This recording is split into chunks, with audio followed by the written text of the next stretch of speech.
The stagecoach from Abilene arrived 40 minutes late on a Tuesday in the spring of 1878, kicking up a red dust cloud that smelled of dry earth and horse sweat.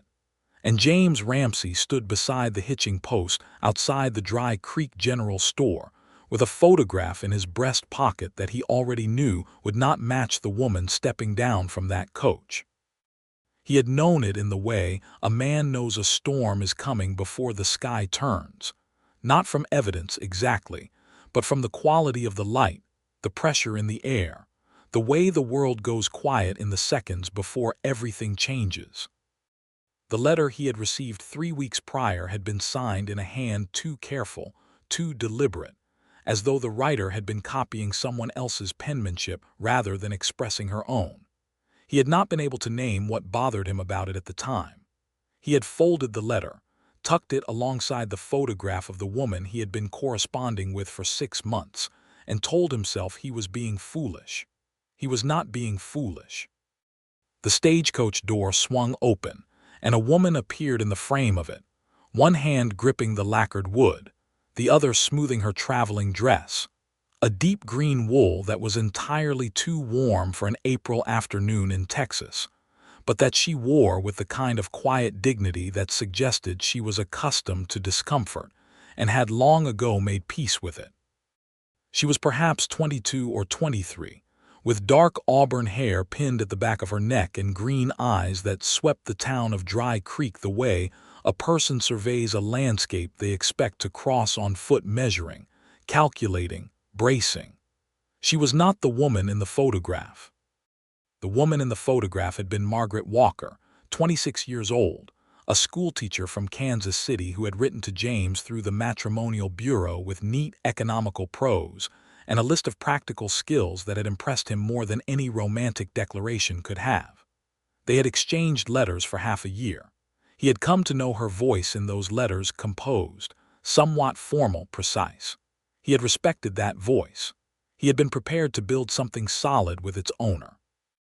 The woman stepping down from the stagecoach was younger, softer at the edges, and she moved with a barely perceptible hesitation, the hesitation of someone who is pretending to know exactly where she is going while quietly terrified of what she will find when she gets there.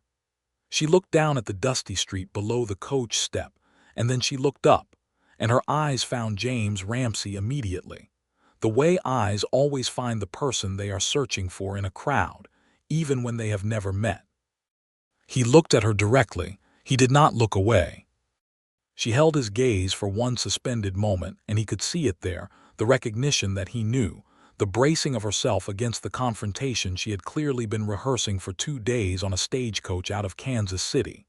Her chin lifted a fraction, her jaw set. She was preparing to lie convincingly.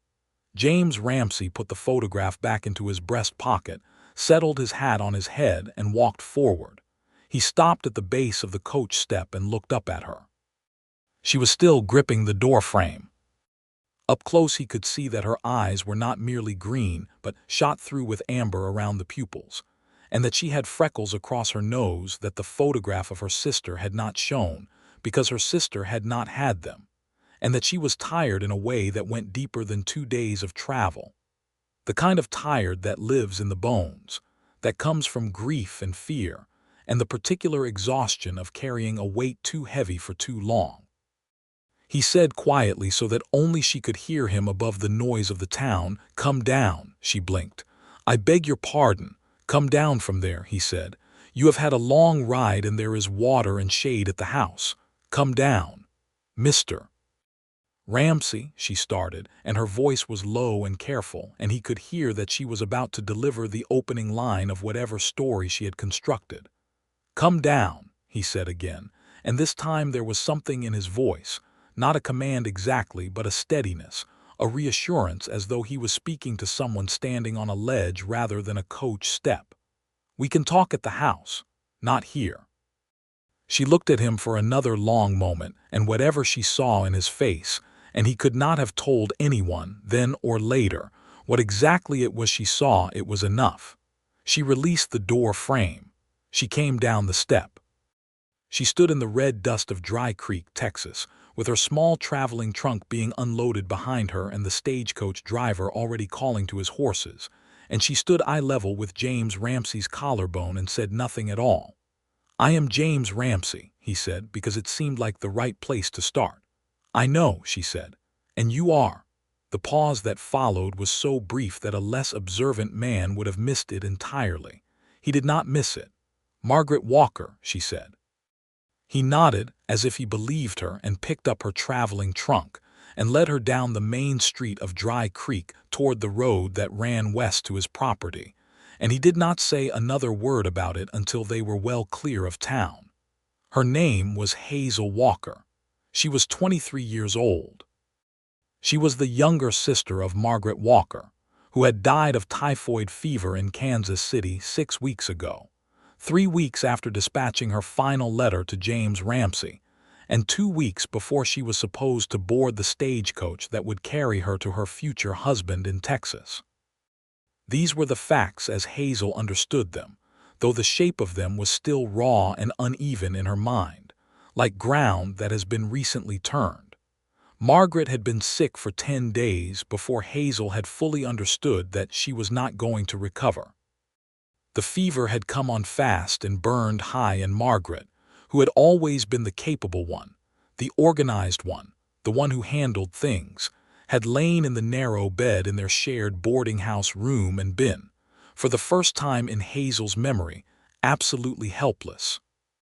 She had died on a Wednesday morning with her hand in Hazel's and her affairs in the state that capable, organized people tend to leave their affairs, precise, documented, and completely unfinished. There had been the letters from Texas. There had been the train and stagecoach tickets, already purchased. There had been the photograph, sent to James Ramsey the previous autumn, which did not look like Hazel at all. And there had been Hazel herself, 23 years old, with no prospects, no employment, a boarding house bill overdue, and the knowledge that she had approximately 4 weeks to decide what to do with the rest of her life before the landlady became impolite about the matter.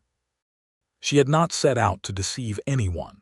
Or rather, she had set out to deceive someone, obviously. That was exactly what she was doing, but she had not set out to do it maliciously. She had told herself that she would arrive, explain the situation to Mr. Ramsey, and ask if there was any possibility of an arrangement being made. She had told herself this right up until the stagecoach had pulled into Dry Creek, and she had seen the man standing by the hitching post and understood, with a stomach-dropping certainty, that he already knew. And then she had called herself Margaret anyway, and he had simply nodded, and she could not work out whether he was kind or dangerous or both. His property was 3 miles west of Dry Creek, past the edge of town where the land opened up and the sky became enormous, the kind of sky that made Hazel understand, for the first time, why people talked about Texas the way they did. It was not like the sky in Kansas City, which was something you glanced at between buildings. It was the whole world up there, a blue so deep and absolute it seemed to press down on the earth with a physical weight, and the light in it was gold and clean and merciless.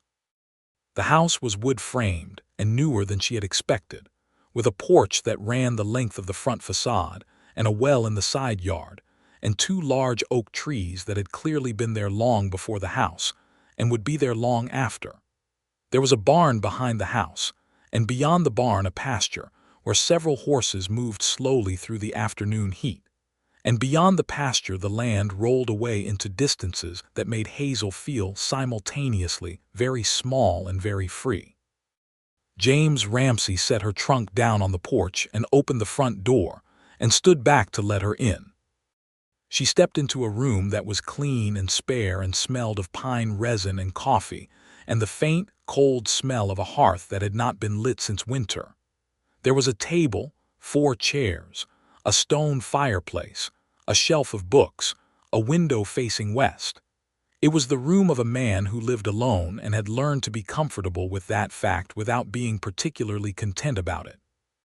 He poured water from a clay pitcher into a tin cup and set it on the table, and she drank it standing up because she was too nervous to sit.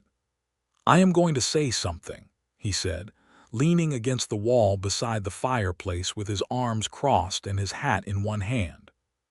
He was tall, she had noticed that at the coach, but indoors it was more apparent, with dark hair worn a little long, and a jaw that had not seen a razor in several days, and brown eyes that were neither warm nor cold but steady in a way she found more unsettling than either. He looked like a man who did not make speeches, and he looked like he was about to make one, and she braced herself. "Margaret Walker wrote to me for 6 months," he said. "She was not you. I knew before you stepped off that coach. I knew from the letter 3 weeks ago the handwriting changed, and you do not look like the photograph." Hazel set down the tin cup. "No," she said, "I do not. So you are the sister." It was not a question. She answered it anyway. "Yes." "And Margaret," Hazel felt the grief move through her chest like a stone through still water, spreading outward in quiet rings. "She died," she said, 6 weeks ago, typhoid." Something moved across James Ramsey's face. It was not anger exactly, but it was not nothing. He looked at the floor for a moment, and then he looked back at her, and she could see that he had known Margaret Walker only in words on paper, which was a strange and incomplete kind of knowing, but that he had respected her, and that her death meant something to him even at this distance. "I am sorry," he said, and he sounded it. "As am I," Hazel said. There was a silence that was not entirely uncomfortable, which surprised her. "What is your name?" he said. Hazel Walker." He seemed to consider this. "Why did you come, Hazel?" She had prepared an answer to this question. She had been preparing it for 2 days on a stagecoach, and it had sounded reasonable in her head, and now, standing in this clean, spare room with this direct man looking at her, it sounded exactly like what it was, a desperate calculation dressed up as a plan. "I have nowhere else to go," she said, and because that was also exactly true, it landed with more dignity than the prepared version would have. James Ramsey was quiet for a long moment. The afternoon light came through the west window and lay across the floorboards in long gold bars, and somewhere outside one of the horses made a sound and then was quiet again. "All right," he said. "All right," she repeated. "You can stay," he said. "Not as I will not hold you to the arrangement that was made with your sister. That is not fair to either of us. But you can stay here while you decide what you want to do next. There is a bedroom off the back of the kitchen. It has a door that locks from the inside." Hazel looked at him. She had been preparing, alternatively, for anger, or for the kind of slow, manipulative pressure that a woman alone and far from home was particularly vulnerable to, and she had not been preparing for this. "You do not know me," she said. "No," he agreed. "You do not know that I am who I say I am. You do not know my character." "No," he said again. "But you got on a stagecoach with one trunk and traveled 3 days into the middle of Texas to find a stranger, knowing that he might turn you away or worse. That tells me something about your character. It might tell you that I am reckless." "It might," he said, and the corner of his mouth moved in something that was almost barely, approximately a smile. "Get some rest. I will start supper." He cooked. She had not expected that either. He made a simple meal: salt pork and beans and cornbread cooked in a cast-iron skillet, and he did it with the quiet efficiency of a man who had fed himself alone for years and had gotten good at it. She sat at the table and watched him and felt the strange, disorienting sensation of being somewhere entirely foreign that nonetheless felt, inexplicably, like it might become somewhere she was glad to be. They ate without much conversation, and when they were done, he showed her the back bedroom, which was small and simply furnished a bed frame with a rope mattress and a cotton quilt, a washstand, a hook on the wall for her clothes, and a window that looked out at the oak trees.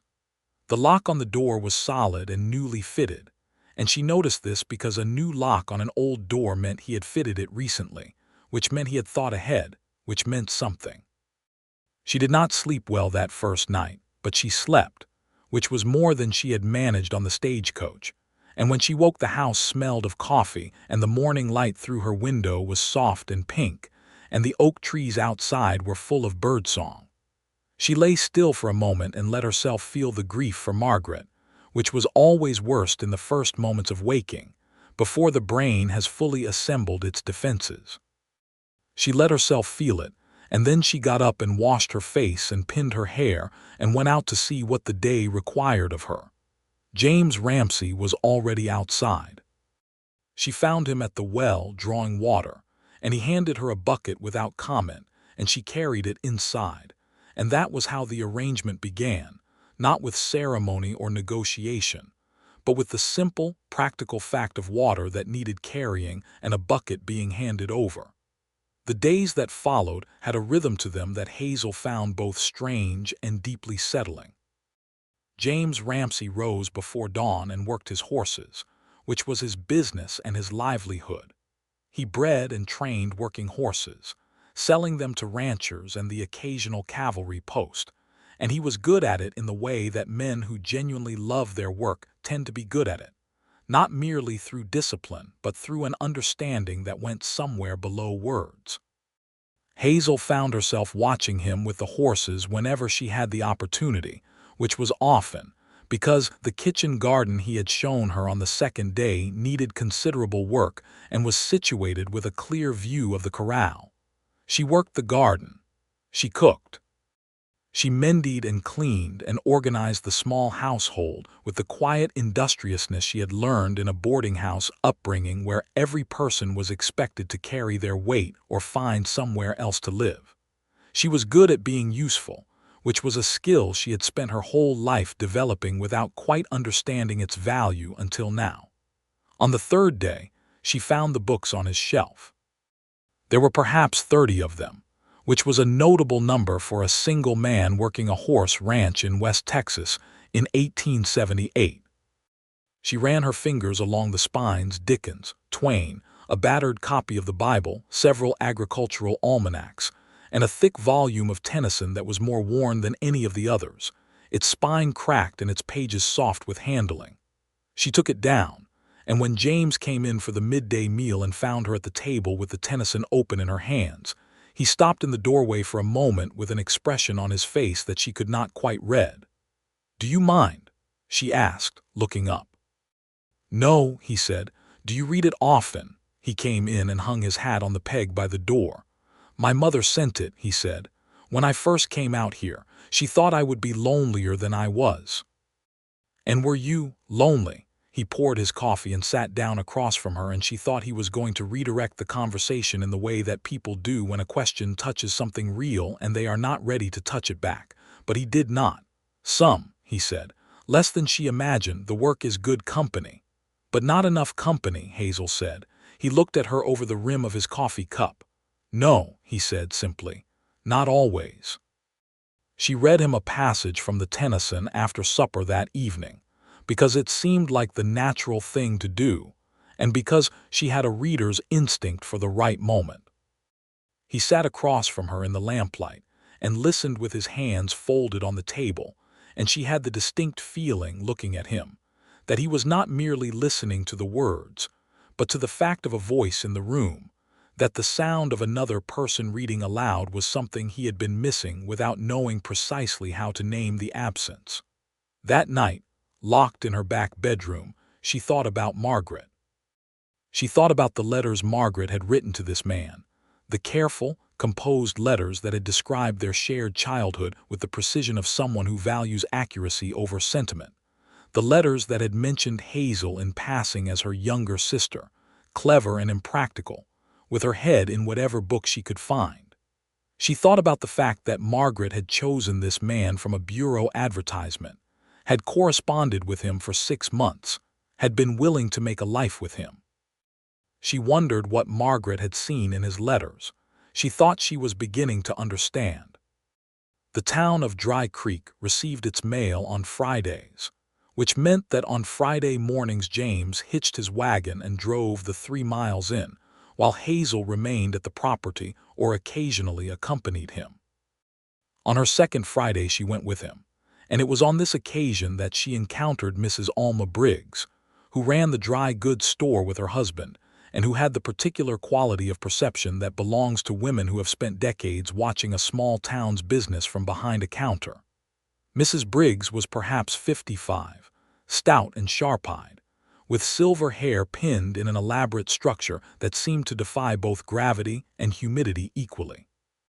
She looked at Hazel the way a woman looks at another woman when she is conducting an assessment and intends to have her conclusions drawn before the transaction is complete.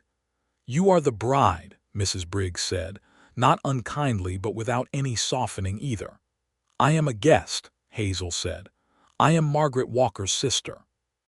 Mrs. Briggs glanced at James, who was at the far end of the counter collecting his mail and exhibiting no interest in the conversation, which Hazel had already learned was a specific quality. He had the capacity to be present in a room without exerting any pressure on it. "Margaret Walker's sister," Mrs. Briggs repeated. "The one that was meant to come." "My sister was meant to come," Hazel said carefully. "She passed before she could. And you came in her place." "I came," Hazel said, because the distinction seemed important and she was not prepared to let it be obscured. Mrs. Briggs studied her for another moment and then, apparently completing her assessment, reached under the counter and produced a small jar of honey. "The bees on the Miller property do exceptional work this time of year," she said, setting the jar on the counter with a firmness that indicated it was not for purchase but for taking. "Bring something back with you when the crabapples ripen." It was not precisely a welcome, but in a town of 300 people in West Texas, Hazel recognized it for what it was, and she thanked Mrs. Briggs accordingly. On the walk back to the wagon, James fell into step beside her and glanced at the jar of honey she was carrying. "Alma Briggs has not given anyone honey in 4 years, he said. "I did not ask for it." "I know," he said. "That is why she gave it." There was something in the way he said it, a quiet appreciation, an acknowledgement that made Hazel's chest do something unexpected, and she looked away at the middle distance where the land ran flat and golden to the horizon and told herself to be sensible. Sensible was a quality she had always associated with Margaret, which perhaps explained why she was having difficulty locating it in herself. The horse that nearly broke everything was called Balthazar, and he was a 4-year-old bay stallion with white stockings, and a temper that James had been working with for 3 weeks when the confrontation finally came. Hazel was weeding the kitchen garden on a warm May morning when she heard the sound from the corral that indicated something had gone badly, and she stood up and saw James on the ground in the dust with Balthazar circling him at the far end of the rope. She did not think. She was over the garden fence and at the corral rail before she had consciously decided to move, and by the time she got there James was already back on his feet, one hand pressed to his shoulder, his face set in the particular expression of a man who is measuring his own damage and does not want anyone to know he is doing so. "Are you hurt?" she called. "No," he said. "Your shoulder." "It is fine," he said, which was clearly not true, but she had been watching him long enough by then to understand that the word fine, when he used it, meant "I would prefer not to be attended to rather than I am not injured." She watched him for another moment, and then she looked at Balthazar, who had settled at the far end of the corral, and was watching them both with the rolling, bright-eyed wariness of an animal that has not yet decided whether the world is safe. "He is frightened," she said. "He is contrary," James said. "No," Hazel said, and she was not sure what made her say it, some quality of the horse's eye perhaps, the way he held his neck, the tension in his hindquarters that was not aggression but something else. "He is frightened. Something is frightening him." James turned to look at Balthazar and was quiet for a moment. He had the quality she had noticed of actually listening when she spoke, not politely waiting for her to finish, but actually processing what she said, turning it over. He would not have called it a rare quality because he did not think about it that way, but she knew it was. "There was a fire," James said slowly, 2 properties east. About a month before I got him, he was there." Hazel looked at Balthazar. "So he does not trust the rope," she said, "because the rope is part of what he remembers." James was quiet for a long moment. Then he dropped the rope. He let it fall in the dust and he stepped back from it and waited. And Balthazar's ears moved forward and his head came up, and then, very slowly, the horse took a step toward him. Hazel watched from the corral rail and felt something happen in her chest that she could not immediately name, something about patience, about the willingness to let go of control in order to earn trust, about the difference between forcing a thing and allowing it. She thought she might be applying this metaphor too liberally to her own situation. She thought she was probably right too. James's shoulder needed attention regardless of what he said about it. She convinced him of this that evening by the simple method of setting the things she needed on the kitchen table without commentary and sitting down and waiting. And after approximately 4 minutes of him reading the almanac with exaggerated absorption, he came and sat across from her and let her look at his shoulder. It was not dislocated, which she had been concerned about, but there was a deep bruise developing across the joint and the muscles around it were seized. She worked at them with the careful, deliberate touch of someone who had learned basic doctoring from necessity. The boarding house had included, at various times, people with various ailments and no money for physicians, and no one to tend them but each other. He was very still under her hands. She was aware of the closeness in a way that she suspected he was also aware of, which made the silence between them a different kind of silence than the comfortable working silences they had developed over the past 2 weeks, a charged silence, attentive to itself. "You lived in a boarding house," he said. "My mother ran one," she said, "in Kansas City, after our father died. You and Margaret."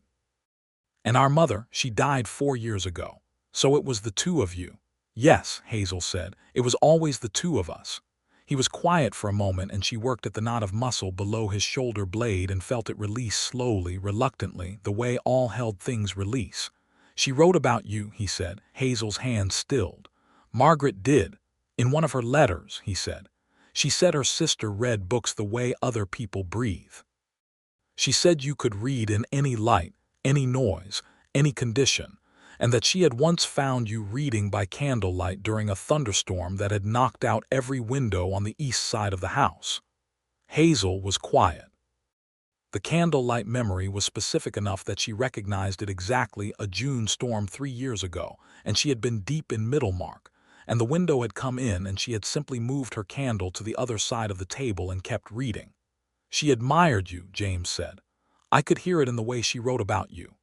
Hazel felt the grief again, the stone in the water, the spreading rings. "She frustrated me enormously," she said, and her voice was not quite steady.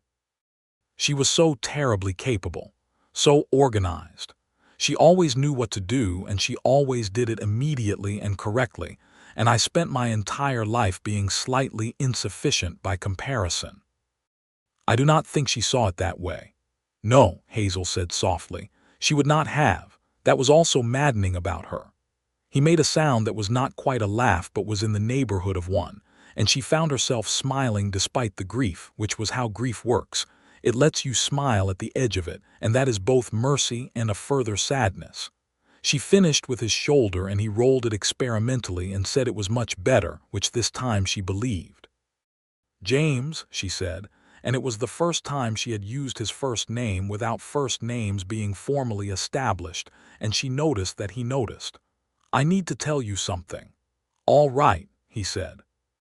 "I came here because I was afraid and I had nowhere else to go. That is true, but it is not the whole truth." She looked at her hands, which were folded on the table. "The other truth is that I read Margaret's letters from you. After she died, while I was deciding what to do, I read all of them. And I came here because I wanted to meet the man who had written them." The silence that followed was long enough that she looked up.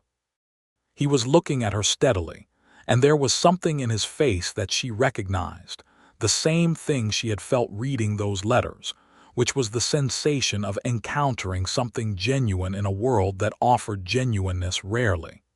"What did you think?" He said, "Of the letters. I thought you were honest," she said, "and careful, and that you were lonelier than you admitted and smarter than you let on, and that you had built something real out here that you wanted to share with someone who was not afraid of either the work or the silence." He was very still. "I also thought," she said, "that whoever you married was either going to be very happy or was going to discover, eventually, that your definition of fine and her definition of fine were irreconcilably different. This time the sound he made was absolutely a laugh, and it changed his face completely, opened it up, made him look younger, made him look like a man who had forgotten what laughing felt like, and was pleasantly surprised to find the capacity still intact. The town of Dry Creek had, in addition to Mrs. Alma Briggs, an assortment of characters whose opinions on James Ramsey's domestic arrangements were strongly held and freely distributed. The most consequential of these was Reverend Harold Sutter, who ran the Baptist Church on Main Street, and who had the distinction of being simultaneously the town's moral authority and its most accomplished gossip, a combination that he managed by framing all gossip as pastoral concern. He arrived at the property on a Thursday afternoon in late May on a mule that looked equally judgmental, and Hazel was in the garden and saw him coming from a distance and had approximately 3 minutes to decide what face to wear before he dismounted. "Miss Walker," he said, because the town had been told the general outline of the situation. She was Margaret Walker's sister. She had come when her sister died. She was staying as a guest and helping with the household. This was all true. It was also, in the way of all partial truths, considerably less than the full picture. "Reverend Sutter," she said, straightening up from the garden and brushing dirt from her hands. "A word, if you have a moment." James had emerged from the barn and was crossing the yard toward them, and Reverend Sutter acknowledged him with a nod that contained the complexity of a man who likes someone personally and disapproves of their current choices. "James," he said. "Reverend." "I will be direct," Sutter said, which was, Hazel had gathered from what Mrs. Briggs had told her, his standard prelude to being exactly the opposite. "The congregation has some concerns about the arrangement here. A young woman unmarried living in the house of an unmarried man." "She is living in the house," James said, "not in any other capacity." "I am sure," Sutter said, in a tone that was sure of no such thing. "Nevertheless, appearances matter in a small community, James. You know this. The young woman's reputation, if not her character, will suffer for this arrangement, and I would hate to see that happen when the remedy is so simple." Hazel watched James's face go very still in the way it went still when he was thinking something he was not ready to say. "What remedy would that be, Reverend?" Hazel asked, because she suspected James was about to be considerably too polite about this, and she herself had less investment in politeness as a social instrument. Sutter turned to her with the careful look of a man recalibrating. "A formal engagement would answer the concerns," he said. "Or, if the lady preferred, arrangements could be made for her to board with the Whitfield family until—" "Thank you, Reverend," James said, and there was something in his voice that settled the conversation cleanly. "I appreciate your concern. We will take it under advisement." Sutter looked at them both for a moment longer, seemed to conclude that this was the most he was going to get, and took his leave. His mule clomped back toward the road with an air of mutual dissatisfaction.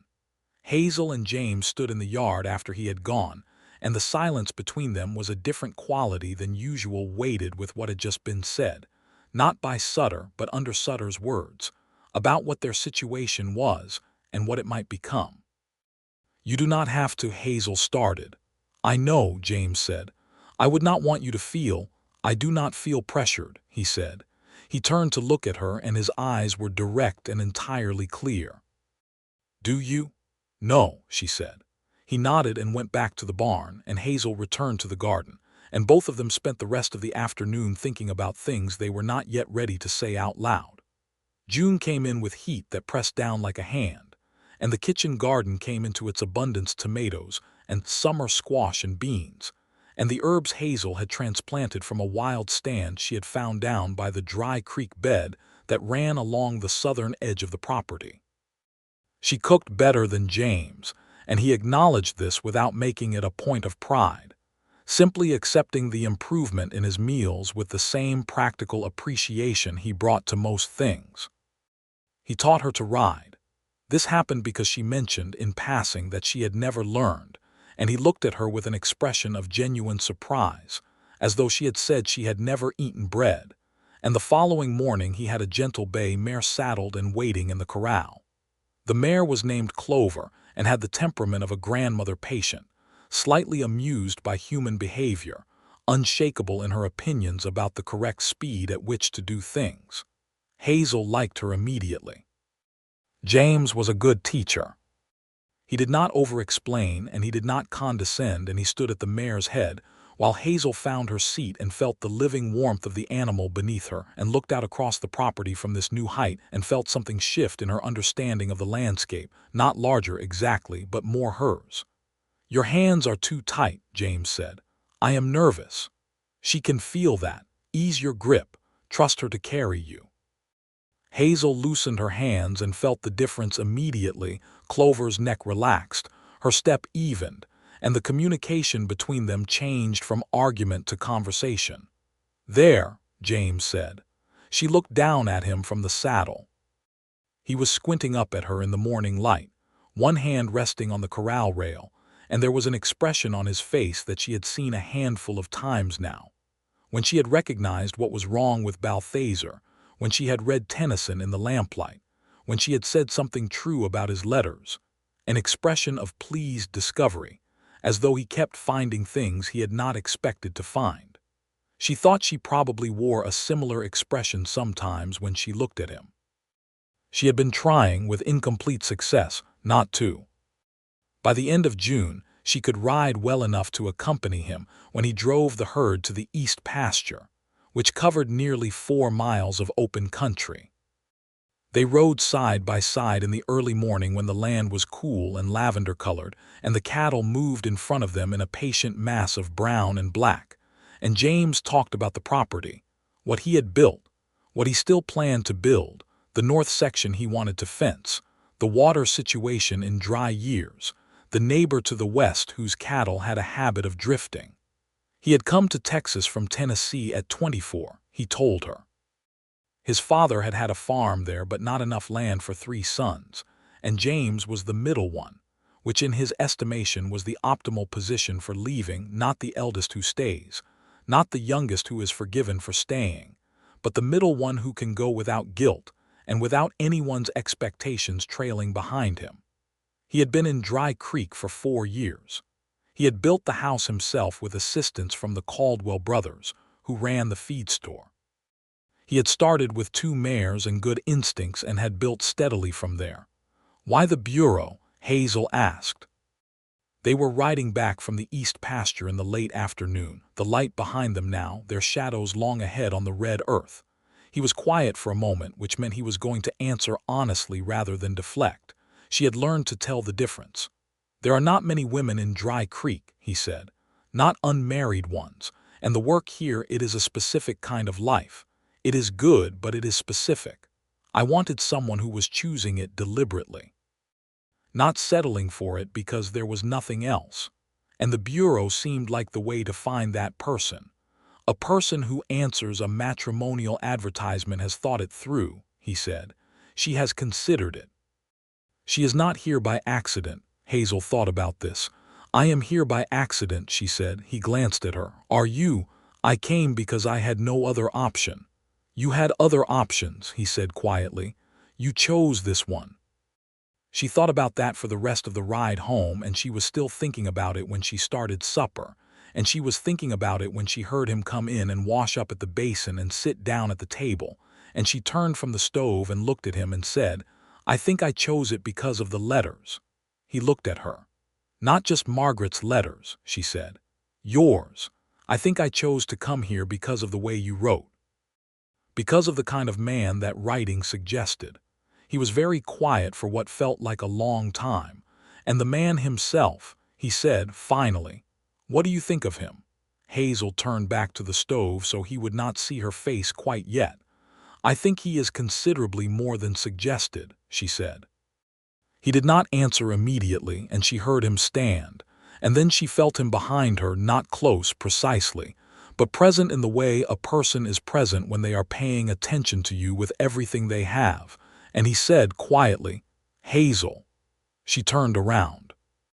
He was close enough that she could see the exact color of his eyes in the kitchen light, which were a brown so dark they were nearly black at the center, and the way he was looking at her was the way he looked at the horses when he was trying to understand something about them, except different, softer somehow, and more complicated. "I know you did not come here planning to stay," he said. "No," she said. "I know the situation is not what either of us expected." "No," she said again. "But I would like it," he said, and his voice was careful and deliberate in the way his voice got when he was saying something important. "If you were to consider staying. Not because you have nowhere else to go, because you want to be here." "I do want to be here," she said, before she had fully decided to say it. He reached out very carefully and tucked a strand of hair that had come loose behind her ear, and his fingertips brushed her jaw, and neither of them moved for a moment that seemed to last considerably longer than its actual duration. "Good," he said. He kissed her that evening on the porch after supper, when the stars were coming out and the air had gone cool and sweet-smelling, and it was not a dramatic kiss, not the desperate, storming kind she had read about in novels, but the kind of kiss that is exactly right for what it is, which is a beginning acknowledged, a decision made, two people standing at the edge of something and leaning in together. She rested her forehead against his chin afterward, and he put one hand against her back, and they stood there in the dark with the stars enormous overhead and the horses moving quietly in the distant pasture. And Hazel thought that this was what arriving felt like. Not the stagecoach pulling in, not the first step onto the red earth of Dry Creek, but this, right here, the solid warmth of him and the night air and the certainty that was settling into her bones like water into dry ground. There were complications. There were, in the way of real lives, always complications. The first was a man named Cord Whitley, who arrived at the property on a Saturday in early July, and who Hazel had not met before but understood within approximately 3 minutes of his arrival. He was 40 or so, rangy and sun-darkened, with the particular confidence of a man who is accustomed to getting what he wants through persistence rather than merit. He ran a cattle operation about 15 miles northeast of Dry Creek, and had been, from what James had told her in passing, a persistent and unwelcome presence since James had first built the property. Whitley wanted the water rights to the creek that ran along the southern edge of James's land. He had wanted them for 4 years and had been told no 4 times and had not, apparently, accepted this as a final answer. He arrived at the property and found Hazel in the garden, and introduced himself with a handshake that lasted a second too long and a smile that showed too many teeth. And he said it was nice to finally meet James's wife. And she said she was not his wife, just visiting. And she watched something shift and settle behind Whitley's eyes that she did not like at all. James emerged from the barn before the conversation went further, and the two men talked in the yard while Hazel, with the appearance of returning to the garden, listened carefully. It was the water rights again. Whitley was offering to buy them for a price that, from his tone, he considered generous. James declined politely. Whitley suggested that the offer would not remain on the table indefinitely, which was a way of implying something without saying it directly. James, who had been leaning against the corral fence with his arms crossed, straightened up at this and looked at Whitley with the kind of look that in a less contained man would have been preceded by raised voices. "I appreciate you coming by, Cord," James said, in a tone that indicated he did not appreciate it at all. "My answer on the water rights is the same as it has always been. You are welcome to go." Whitley went. He took his time about it, which was its own kind of message, and when his horse had disappeared down the road, James came back toward the garden and Hazel looked at him over the bean rows. "Does he come often?" she asked. "Often enough," James said. "He worries you." "He is a minor inconvenience," James said, which was clearly what he thought he was supposed to say rather than what he actually thought. "James," he looked at her. "He worries you," she said again. A pause. "He has money and he has patience," James said, "and he does not like hearing no.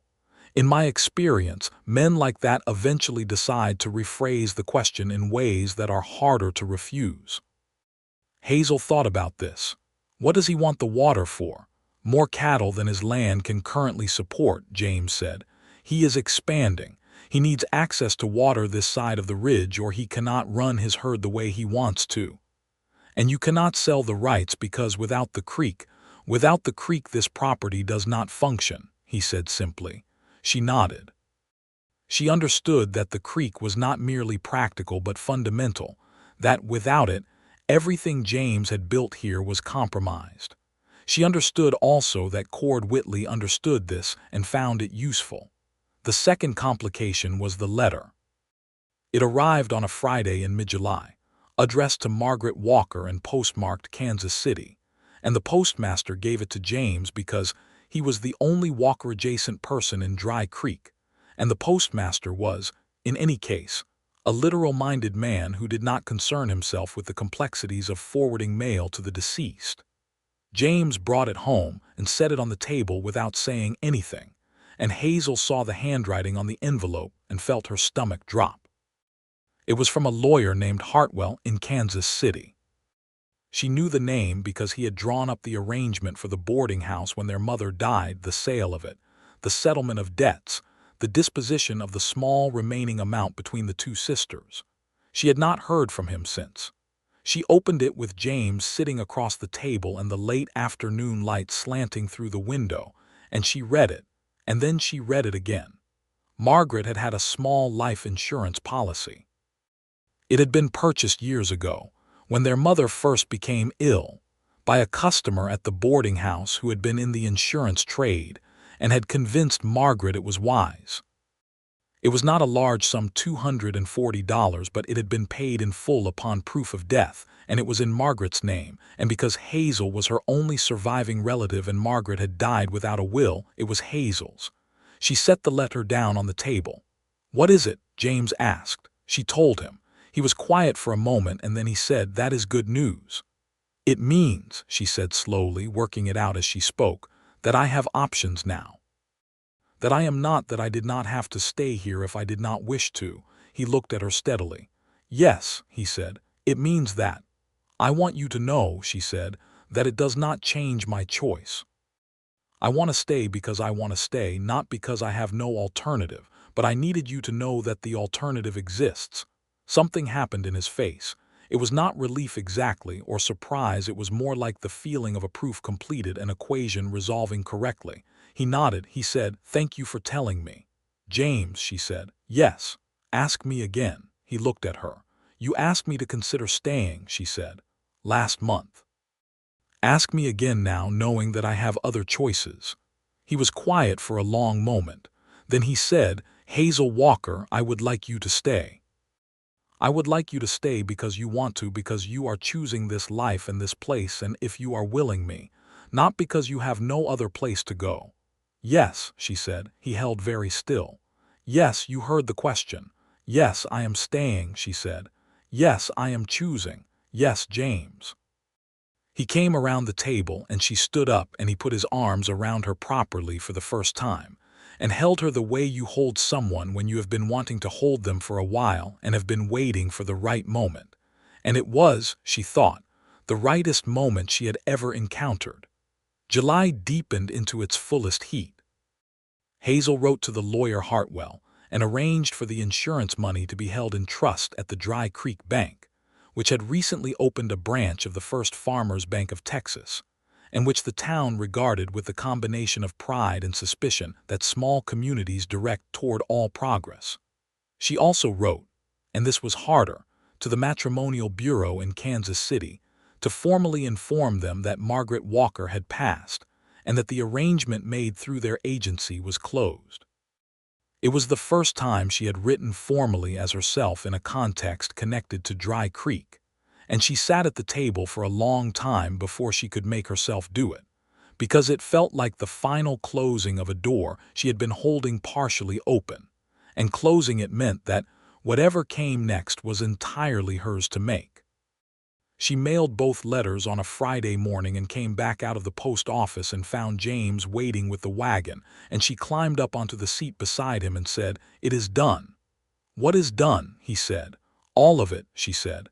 "I have written to the lawyer and to the bureau. Everything is settled." He picked up the reins. He glanced at her sideways. "How do you feel?" She thought about it honestly. "Like I have put down something I was carrying without knowing I was carrying it," she said. He nodded. "Good," he said.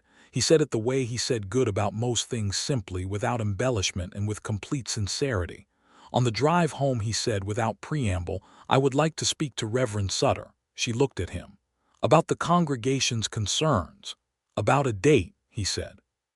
She felt the warmth of this spread from somewhere in her chest outward in all directions. "You want to get married," she said.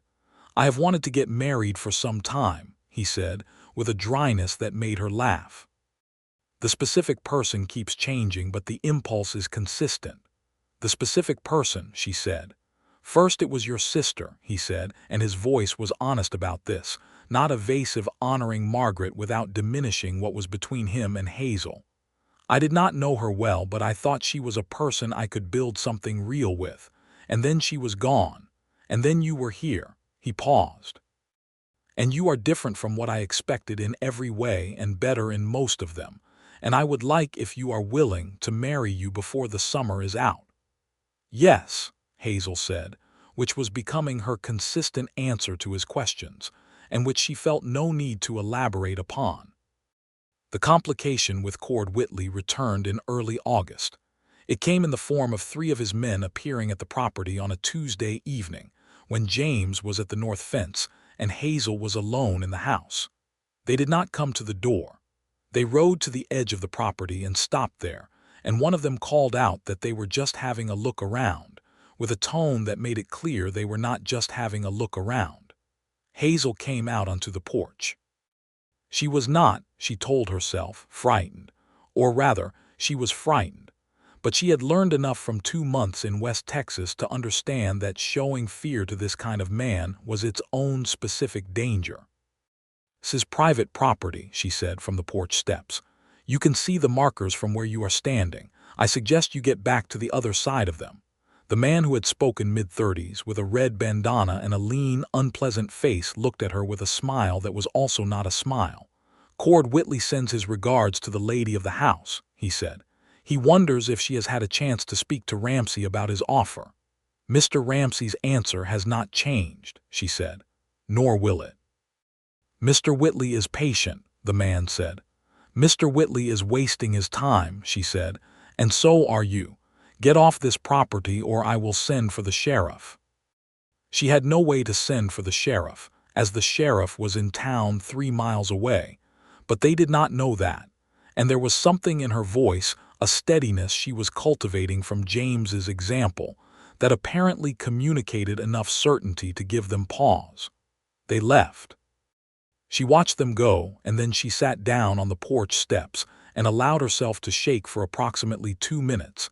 And then she stood up and went back inside and put on the coffee, because James would be back from the north fence soon, and she wanted to tell him clearly and calmly, and not in the shaking voice that was currently threatening to assert itself. He came in at dusk and she told him, and his face went through several things in rapid succession. The particular tightness of a man who is angry and controlling it, the sharper tightness of a man who is calculating, and then something else, something directed at her rather than Whitley, that was protective and warm. "Are you all right?" he said first. "Yes," she said. They did not do anything except stand on the wrong side of the property line," she said.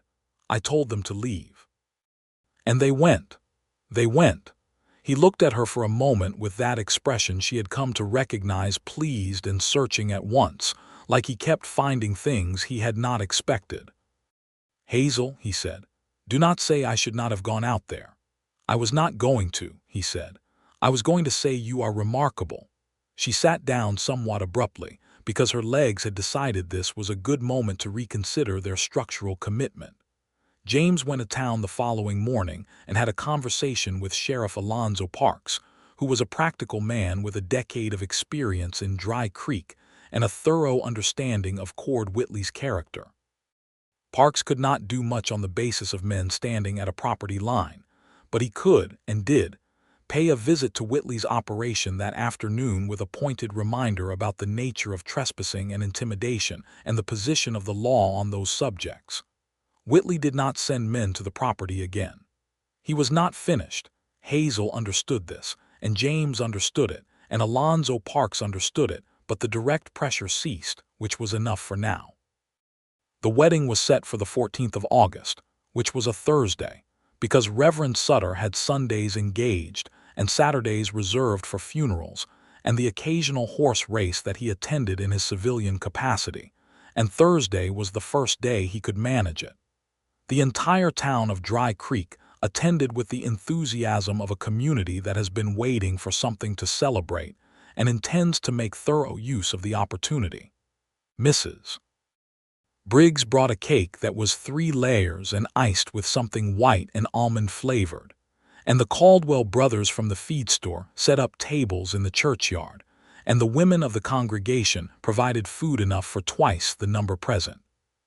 Hazel wore a dress she had made herself in the 3 weeks prior, working in the evenings by lamplight with cotton fabric in a blue-gray color that Mrs. Briggs had declared, with the authority of someone who had been making such declarations for 40 years, was exactly right. She had no veil and no flowers beyond a small bunch of wild clover from the pasture that James had tied with a piece of ribbon and left on the kitchen table that morning. And she thought, standing at the door of the church with the August heat pressing down, and the sound of the congregation inside, and the small bunch of clover in her hands, that she had never felt more precisely and completely herself. James was standing at the front of the church when she walked in, and the expression on his face when he saw her was an expression she intended to remember for the rest of her life. It was not an expression she could fully describe. It was too many things at once, relief and recognition, and something that was love in its clearest, simplest form, the kind that has been earned slowly through attention and honesty and the daily accumulation of choosing someone. He took her hand when she reached him, and his hand was warm and steady, and she held it and looked at him and thought, I chose this man. I chose him not because I had to, but because he is exactly who he appears to be, which is rarer than it ought to be, and I am not letting go. Reverend Sutter performed the ceremony with considerably more warmth than Hazel had expected from him, which suggested that his pastoral concern the previous spring had been genuine rather than merely officious. He read from Corinthians with an emphasis on the patient and kind that seemed to have been selected with specific applicability in mind, and when he asked the questions, he asked them with the gravity of a man who understood that the words meant something beyond their ritual function. She said, I do. James said, I do. His voice was steady and quiet and entirely certain. When he kissed her, the congregation made the sounds that congregations make, and Mrs. Briggs wiped her eyes with a handkerchief that matched her dress, and Hazel felt something close in her chest, not closing off, but closing whole, the way a circle closes when its ends finally meet. The reception in the churchyard lasted until well after dark, with someone producing a fiddle and someone else a guitar, and the dancing was enthusiastic and not always accurate, and James, who danced with the same focused competence he brought to most physical activities, held her hand and led her through it, and she forgot to be nervous about the steps and simply followed him and found, as she had found on horseback, that trusting someone to lead you was much easier when the person leading was genuinely trustworthy. Are you happy? He asked her, when they were standing at the edge of the dancing in the late evening, the stars coming out and the fiddle playing something slow and sweet. Extraordinarily, she said. He looked at her. Good, he said, and the word was exactly right, as it always was when he said it. They drove home under a sky so full of stars it seemed to be lit from the inside, and the horses knew the road and needed no guidance, and James held the reins loosely in one hand and had his other arm around her shoulders, and she leaned into him and watched the land go by in the silver dark, and felt, in some quiet but absolute way, that she had arrived. The autumn came on slowly, and then all at once, the way Texas autumn does, golden and sudden, a week of cool mornings that deepened quickly into nights that required a fire. Hazel planted her kitchen garden for winter crops, turnips and kale and late-season beans, and she and James spent the evenings reading or talking or sitting in a companionable quiet that was nothing like the lonely quiet the house had held before, being a quiet that was shared and therefore warm. She wrote to Margaret's grave sometimes, in a journal she kept. She wrote about the property and the horses, and the way the light fell in the evenings, and the man she had married, and she wrote about the fact that she understood now why Margaret had chosen him, that the Margaret who had read those letters and made this decision had been the most perceptive she had ever been, and that Hazel was grateful every day for a sister who had known good things when she saw them, even when she herself had not yet had the chance to look. In October, Cord Whitley made his final move, and it was not the move any of them had expected. He approached James not with men at the property line or offers that contained implied threats, but with a legitimate business proposition involving the sale of a piece of his own land, a strip on the eastern edge, adjacent to James's north section, that would give James access to additional pasture at a fair price. In exchange, he wanted not the water rights but a water-sharing agreement access to the creek during defined periods, specifically the dry summer months, for a specific herd size. James brought the proposal home, and he and Hazel sat at the table with the lamp between them and went through it carefully. And she said what she thought, and he said what he thought, and they disagreed on 2 points, and resolved them through the kind of conversation that is possible between people who respect each other's reasoning even when they reach different conclusions.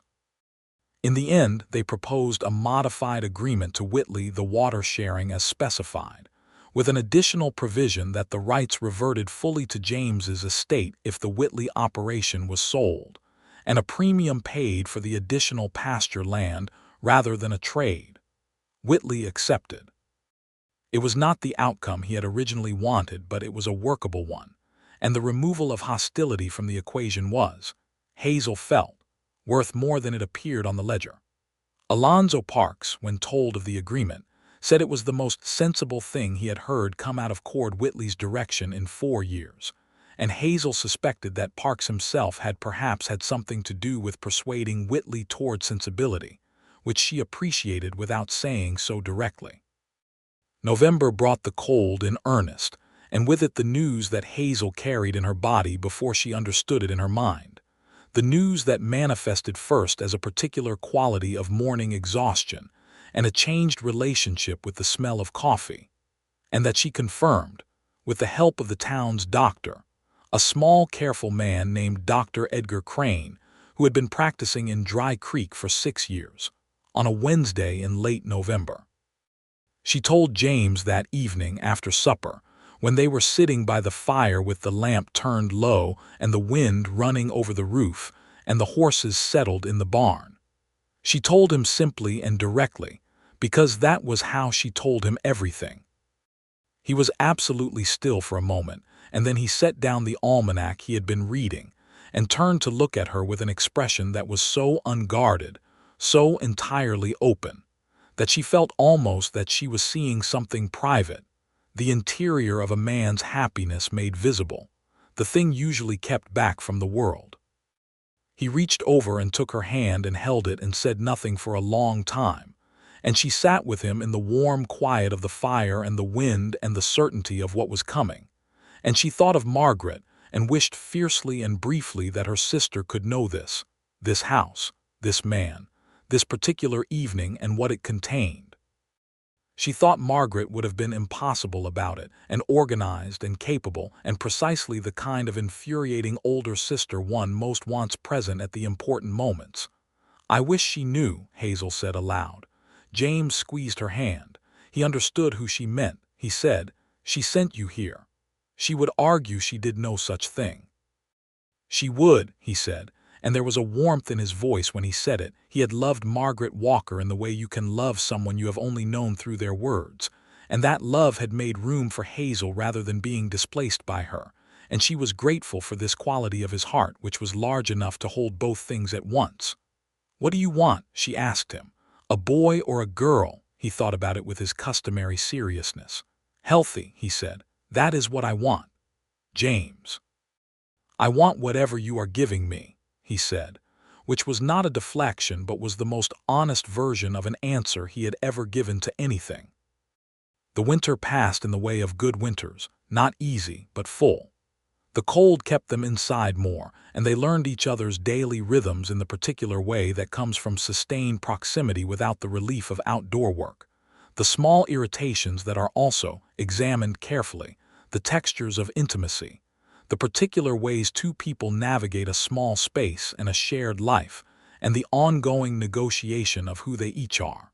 They had arguments. They were not passionate arguments. James did not raise his voice, and Hazel, contrary to what she would have guessed of herself, discovered that she preferred to think something through before she said it rather than saying it at volume and regretting it later.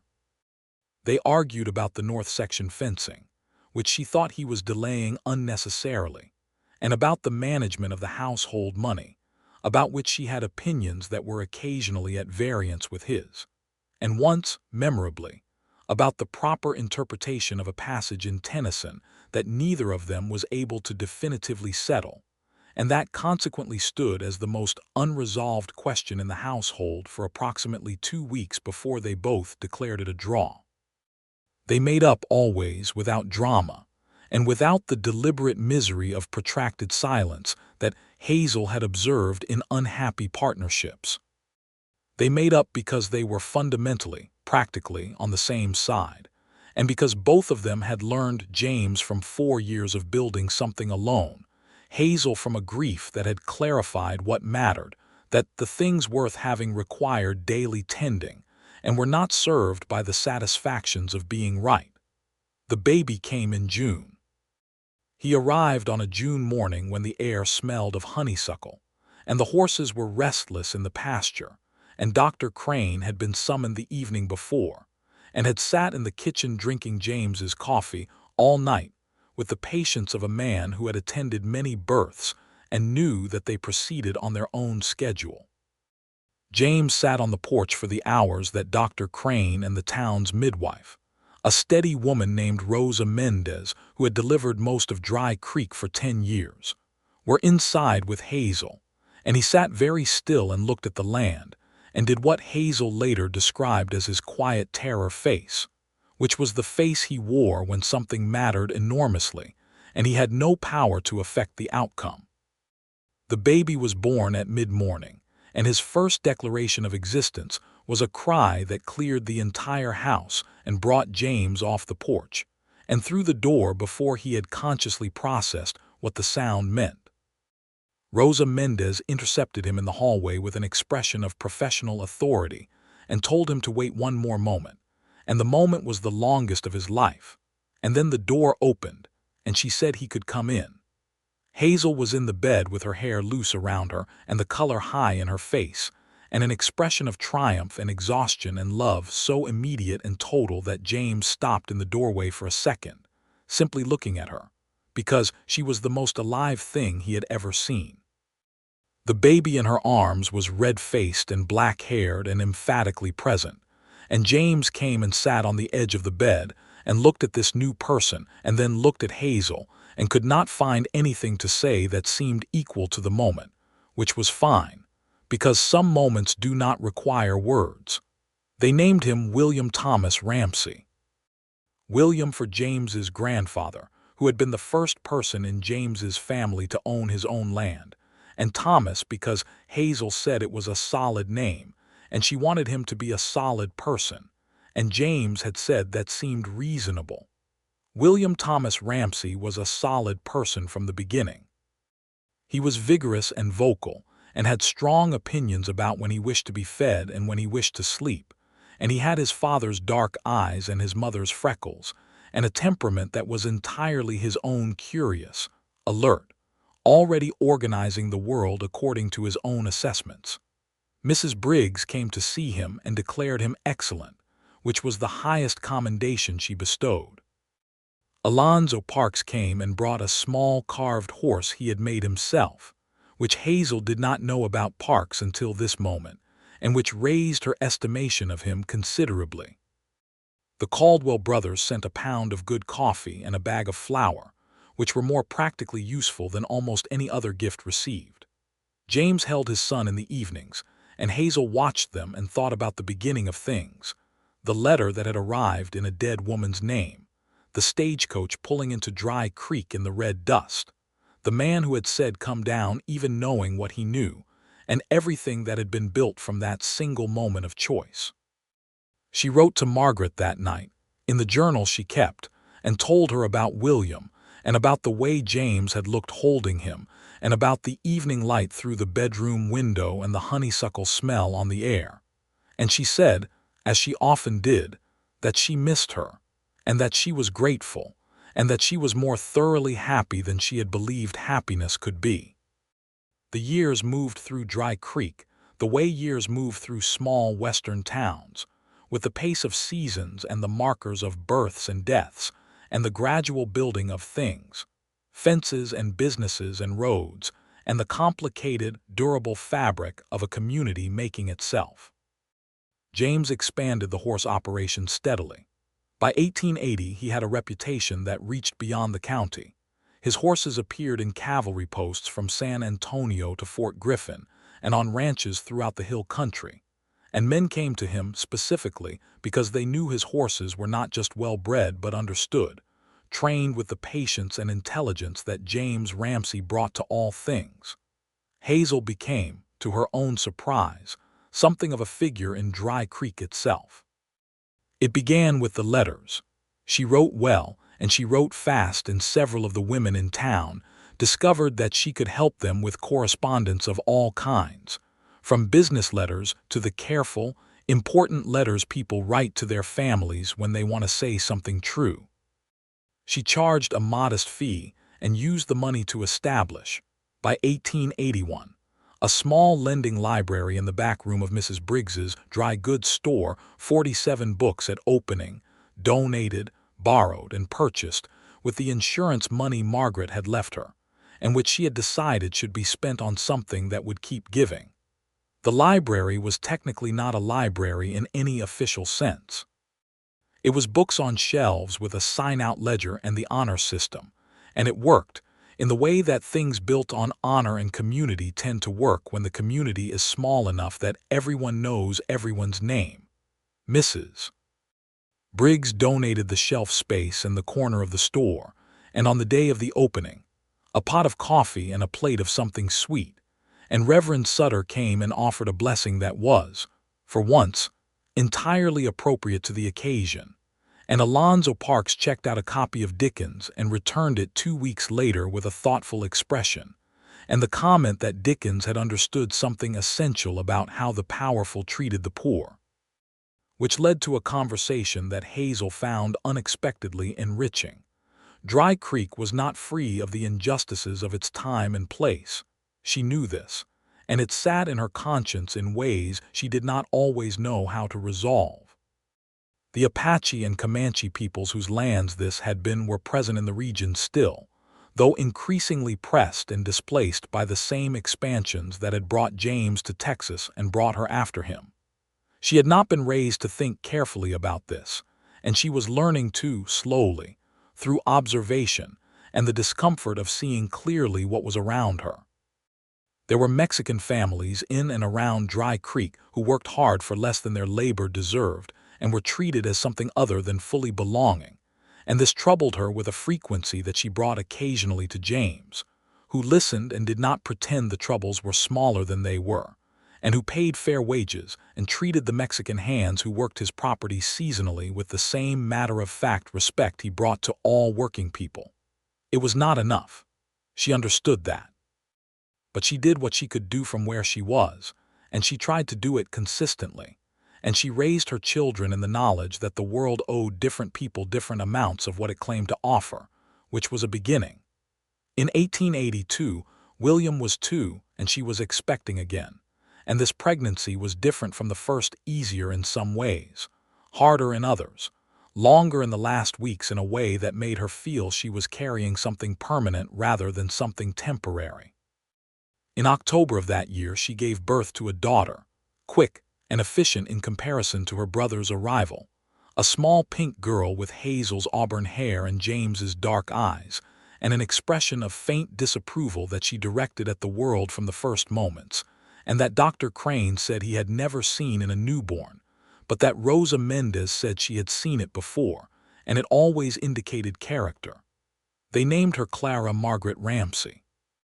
Margaret for the woman who had written the letters, who had chosen the man, who had died before she could know any of this, but without whom none of it would exist. It felt right in the way that honoring the dead can feel right when the honoring is genuine and not merely sentimental, when it acknowledges that the past is real and present in the present and worth naming.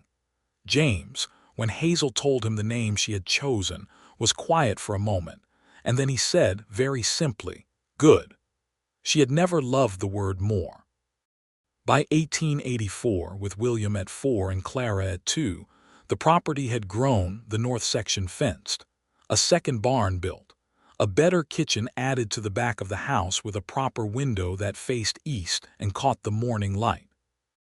James had taken on 2 full-time hands, brothers named Jose and Miguel Reyes, who had come up from South Texas, and who worked the horses with a skill and intuition that James respected thoroughly and paid accordingly. The house was different from the house Hazel had first walked into in the spring of 1878, not merely in its size, but in its quality of occupancy. It had the texture of a lived-in place, accumulated and layered and full.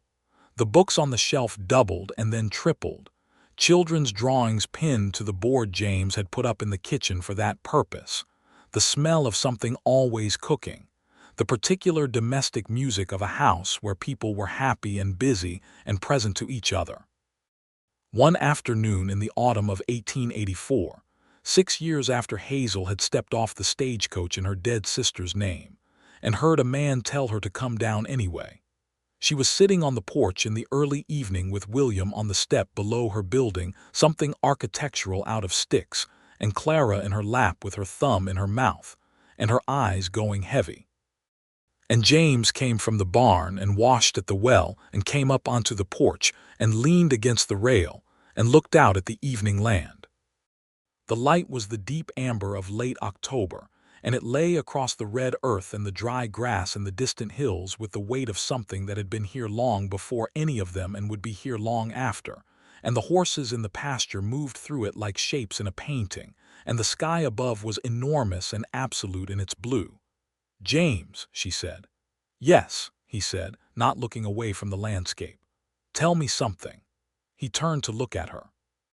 She was sitting in the chair with Clara sleeping against her chest and William at her feet and the amber light on her hair, and he looked at her in the way he had looked at her on the porch the evening he kissed her for the first time, with that complete, unhurried attention that was one of the specific gifts of who he was. "The first day," he said, "when the coach came in, I saw you before you saw me." She raised an eyebrow. "Did you?" "I was watching from across the street," he said. "You gripped the door frame and looked out at the town like you were measuring the distance you were going to have to swim. And I thought, whoever she is braver than she knows she is." Hazel looked at him. "You knew I was not Margaret before you came to the coach." "Yes." "And you came anyway." "Yes." "And you told me to come down." "Yes." "Why?" she said, not challenging him. She had always wondered, but there had not been a right moment, and this felt like one, the amber evening and the sleeping child and 6 years of knowing him. "Why not send me back?" He was quiet for a moment in the way he got quiet when he was finding the true thing rather than the adequate thing. "Because you had come a very long way," he said, "and you looked like you deserved the chance to come down." She looked at him for a long time. This man who had built something real in a red earth country and had been patient and honest and steady, and had held a rope loosely enough to earn trust, and had said come down to a frightened woman in her dead sister's name, and she thought that she had been right about everything she had read in those letters, that he was honest and careful and lonelier than he admitted and smarter than he let on. She had been right about all of it. And she had been given the gift of finding out in person. "I am very glad I came down," she said. He came and sat beside her on the porch bench and put his arm around her, and Clara shifted in her sleep and settled more firmly against her mother's chest, and William said from the step, with the grave certainty of a 4-year-old who has just completed a structural triumph. "It does not fall down now." "Well done," his father said. William studied his construction with professional satisfaction. "It will not fall down," he said, and there was in this a certainty, a foundational conviction, that Hazel found in that amber light of October 1884 to be the most accurate description she had ever heard of her life. It would not fall down. She had built it on honest ground, with a man who said what he meant and meant what he said, in a country that asked everything of you and gave back exactly what you put in. And she had brought to it everything she was, the grief and the books and the practical hands and the freckles and the green eyes that were also amber, and the name her sister had given her, and the love that her sister had, in a manner of speaking, arranged. The evening deepened around the porch, and the stars came out over the Texas sky one at a time and then all at once, and James Ramsey held his wife and their sleeping daughter while their son told them, solemnly and at some length, about his architectural philosophy, and the horses settled in the pasture, and the honeysuckle that Hazel had planted along the porch rail gave off its sweet smell in the cooling air. In the years that followed there would be more of this, more evenings like this one, more mornings with the east kitchen window catching the first light, more seasons turning over the land, more books on the shelf and drawings pinned to the board, more horses trained with patience and sold to people who needed them, more letters in the lending library's ledger, more of the slow accumulation of a life lived fully and well. Clara would grow up opinionated and capable, and would read every book in the lending library by the age of 12, and argue with her father about Tennyson, with an intensity that suggested she had inherited both her mother's love of literature and her own position on the subject. William would take to horses the way his father had, and would be working alongside him in the pasture by the age of 7, with the seriousness of someone who had found his vocation early and intended to pursue it diligently. There would come a third child in 1886, another boy named Henry, who was sunny-tempered and given to laughter in a way that neither of his parents fully understood, but both of them treasured enormously. And Henry would have Margaret's clear, organized way of seeing things, which Hazel understood as a gift and an echo and a continuity. James would fence the south section and add to the stock and build the lending library a proper home when the dry goods store became too small to contain it, and Hazel would become its librarian in fact as well as in spirit, presiding over the small collection with the same purposeful care she brought to everything. Alonzo Parks would retire and be replaced by a younger sheriff and come to check out books from the library twice a week for the rest of his life. Mrs. Briggs would teach Hazel to make her almond icing recipe, which was a more significant conferral of trust than any formal declaration could have been. Reverend Sutter would baptize all 3 Ramsey children and perform the marriages of both of his own daughters and would, at the end of his life, tell James Ramsey that the man's marriage was among the finest things he had witnessed in 30 years of pastoral work, which was high praise from a man who trafficked in the eternal. And in the evenings, in the house that James had built and Hazel had made a home, in the country that had asked everything and given back exactly what they put in, they would sit together in the lamplight with the books between them and the fire going and the sounds of the children settled for the night. And sometimes she would read to him, and sometimes he would read to her, and the silence between the words would be the warm, inhabited silence of 2 people who have chosen each other completely and who know, without needing to say it, that they are exactly where they are supposed to be. It would not fall down. It was built right. It was built on the truth, on a woman who had said her sister's name and a man who had heard his own name in hers, on the simple, daily, extraordinary fact of 2 people turning toward each other across the red earth distances of a West Texas morning and deciding, without reservation, to stay.